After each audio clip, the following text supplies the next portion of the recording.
Welcome back. Now, strengthening the ANC's National Disciplinary Committee and its Integrity Commission, ending load shedding, improving delivery of basic services, and of course, maintaining infrastructure are just some of the party's priorities for 2023, as laid out by ANC President Cyril Ramaphosa in yesterday's January 8th statement in Mangaung.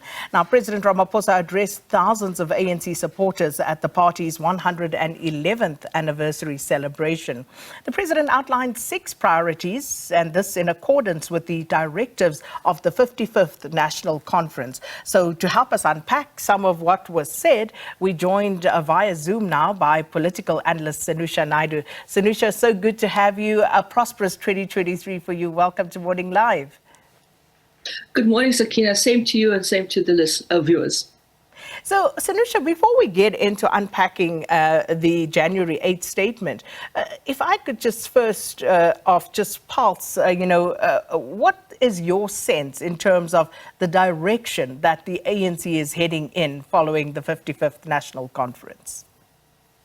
Well, I think, Sakina, to some extent, given the way things ended in 2022, and then, of course, the reconvening to finish the business of the conference in 2023, particularly around adoption of resolutions and priority areas for the next 5 years with regard to where the party is going, it doesn't seem to me that it's in a place where it can actually feel a little bit confident that it has managed to collectively and cohesively bind itself together. It's been able to address some of the systemic issues that have plagued it in terms of institutional crisis, in terms of the internal dynamics of factionalism, slate politics. I mean, we saw a lot in terms of what was happening in 2022 in the elective conference. We saw how branches and their PECs kind of disagreed and broke away from each other, creating a power vacuum there. We saw in terms of what was going on with regard to who would actually win this conference, who would come into the top leadership of the conference. We even saw in the run-up to this to the elective conference, the way in which the whole question of members in parliament decided to dissent from what has always been a kind of strategy of sticking together and becoming a cohesive unit in parliament. So I think at the end of the day, when you think about this institution, this organization that's now 111 years old, the oldest liberation movement, political movement in the continent, it's actually not cohesively holding together. And I think that in itself says to us that it has a lot to do internally before it can actually start thinking about how to renew itself outside of its own ranks within the body politic of the state. And I think to a large extent, a lot of what the president said yesterday touched on what the key issues are in terms of the pulse points that need to be addressed in the party's institutional architecture, in terms of its renewal. But unfortunately, it was not necessarily being a hard-hitting speech in a sense to say, well, this is how we're going to do it, and this is what the implications are if there are members that basically divert or move away or veer away from some of that organizational renewal.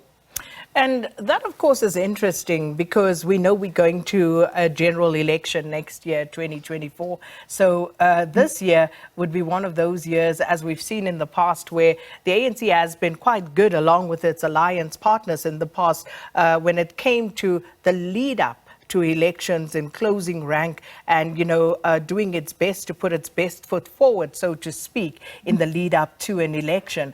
But quite apart from the 6 priorities that were outlined, was there anything else that stood out for you, Sanusha, before we get into the priorities? Not necessarily. I thought it was the speech that we all I anticipated it was going to cover the question of the energy crisis, the question of unemployment, the social compact. I mean, it was all of the issues that normally come into the president's speech in terms of what are going to be the areas going forward in the next 12 months. So it wasn't really a surprising speech. I think maybe the tone of how confident he looked was quite interesting. But when it came to the tone of the speech, it was very much that speech that everybody would have anticipated. And most importantly, I think the words that were coming out in terms of rhetoric: consequence management, renewal, social compact. We need to deal with infrastructure development. We need to basically build our economy. We need to deal with our socioeconomic dilemmas. I mean, it was really things that we already know and we already experience as the citizens of the country. So I haven't really seen anything in terms of what is going to be the how. And I think that has been a critical dimension of not having the how any time in a time frame. If the president had said, in the next 12 months, these are the 3 priority areas, not 6 priority areas, but 3 actions that we're going to take with energy, with infrastructure, and of course, dealing with municipal governance. Then, of course, you can actually then say, after the 12 months, when we come back when we're campaigning, these are the things that you hold us accountable to. These are the benchmarks. Which is in and of itself quite interesting because, and I know we always go on about the separation of party and state, but then again, it's almost a case of, cognitive dissonance, whereby the ANC speaks of the problems, the president speaks of the problems as if they have nothing to do with the mess that government finds itself in at the moment. It's very difficult, Sakina. It's like you assessing yourself. I'm the best anchor on SABC, and everyone else needs to think about this, or me assessing myself. So that's the big challenge. I mean, the challenge here is really the ANC assessing itself in government and actually saying the government needs to do 1, 2, 3, 4, 5, 6. And we as the party, we need to basically hold the government accountable. But essentially you're holding yourself accountable. And the problem here is that the benchmarks that you set for holding yourself accountable is actually benchmarks that you haven't delivered on. It's questions about, one of the things that was very critical for me is the question of lawlessness, which kind of came through. And this is where we are. When it comes to corruption, when it comes to malfeasance, when it comes to financial irregularities, we've reached a point in terms of our body politic of the state, in terms of lawlessness. Because at the end of the day, if these reports about people that are being attacked because they're trying to basically root out corruption or sitting with their lives in danger, as we've seen in Babita Durakan's situation, then of course we're actually entering a very, very uncharted set of territory with regard to how you're going to mitigate the risk, but how you're going to address corruption. So I think that's really an interesting point in terms of the ruling party says this is what the government needs to do, but they themselves are the ruling party, and so they need to hold themselves accountable. And, some of it is very curious.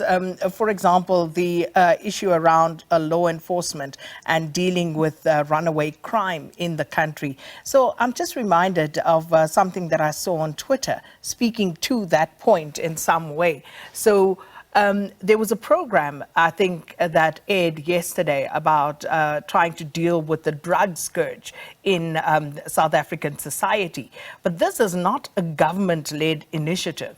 And then the Gauteng Premier, Panyaza Lesufi, on Twitter then goes on to say that he will try and direct some resources, to fund this program.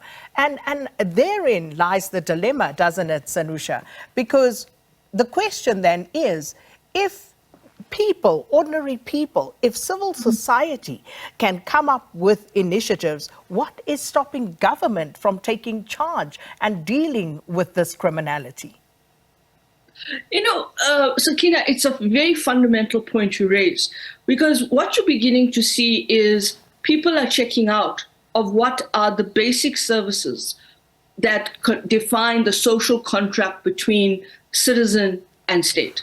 Now, we know that in the context of rights and duties, and in the context of the social contract, we need to understand that there are certain duties and rights that we have in a kind of relationship with the state. When the state actually does not necessarily take those duties seriously or actually infringe upon those rights, because as citizens, we give up a certain right in order for those duties to be implemented.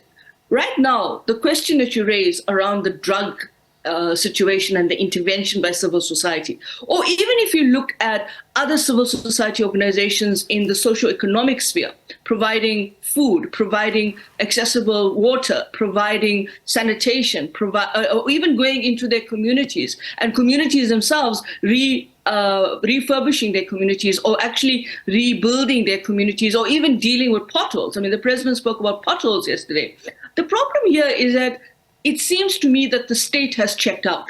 And when you then come after the fact to say, oh, we have a little bit of resources and we'll find a little bit of financial resources and we'll invest in the program, that for me says that you have not as seriously taken your job in government critically in a space. Because what you are doing is that you are relying on external resources to help build where there's resources which are essentially being used used recklessly, or not being used at all, or actually being caught up in malfeasance and bad governance. And that for me says that if you are in a pre-election year, these things don't bode well for you. So the state seems to have been checking out of itself.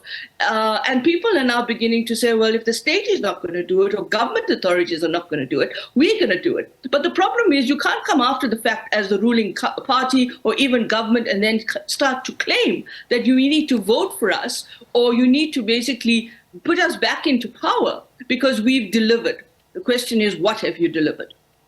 And just coming back to a point that you touched on earlier about this plan that is very short on actual specifics and deliverables as well as timeframes. So if we take the energy situation as an example, one of the key priorities mentioned yesterday, and Eskom and what needs to be done about Eskom. Now, are we any clearer? Do we know anything more about exactly how the ANC in its policy expects government to address this particular problem? I mean, I'm as uncertain and unclear as you are about what the plan is. We keep hearing the president, both in terms of president of the party and president of the state, saying that we have to give it time. In the speech yesterday, the president spoke about a kind of alliance a summit in order to bring alliance partners back in and deal with the crisis. But there's nothing that tells us that this is how we're going to go about doing it. So the target, the time frame, the kind of strategic planning that you see in any project, if you want to treat it as the way you go about business, you have to think about it in the context of the business of business is business. And so you've got to have a plan, you've got to have a time frame, you've got to have a strategic set of deliverables. And we've been taken through this kind of rigmarole when it comes to whether Eskom is really going to be self-correcting, whether it really it's going to have the kind of target frameworks and the interventions to get the load shedding back to manageable levels. Because now it's become a norm in South Africa to be happy to have not stage 6, but stage 3 load shedding. And that seems to be where we are. You can't run business that way. You can't attract investment that way. And of course, you can't actually deal with the fact that the uncertainty of when the different power stations are going to break down has to be dealt with. So I think for me, the targeting and the actual timeframes is critical, because if you set yourself a time frame, it's important you stick to it. But I remember the president saying 18 months. And we've moved beyond 18 months. In fact, I think it's become even more of a dilemma and more acute in terms of what the load shedding schedule and the load shedding looks like for the country going forward as well. So I'm not sure where we are, but I don't see anything tangible emerge out of what is going to be done. So if there's nothing tangible coming out of the ANC's own policy directive, or from government more specifically with regard to addressing the energy shortage and the Eskom problem in particular, would it be better, or is it even possible or plausible that someone could stand up and say, actually, we don't know, we don't have a solution? Would we feel better as South Africans if someone actually said that? I think we'll appreciate the honesty of the situation, that we are uncertain or we're unclear as to when the situation is going to resolve itself. But I think the constant kind of need to appease the South African public, but in appeasing us, it's actually causing more confusion, uncertainty, anger, and distrust, is becoming the key criteria in terms of how people are reacting to the situation. So I think at the end of the day, what is important here is not necessarily, trying to appease us and saying, this is what we tried to do, this is how we're going to do it. The problem here is actually saying that we're sitting with a crisis that we are a little bit uncertain on how to deal with, but we're trying to actually bring in the kind of expertise to do so. But we also suffer not only in Eskom as a crisis of a SOE, but the other crises that also exist and prevail in the other state-owned enterprises. And I think that in itself creates the other dilemma in terms of where the state is and what's going to happen. And then finally, I think, Sakina, is that we can't ignore the question of governance malfeasance, reckless spending, but also financial issues that have actually plagued how much of the money is wasteful spending, but also caught up in corruption and tender fraud.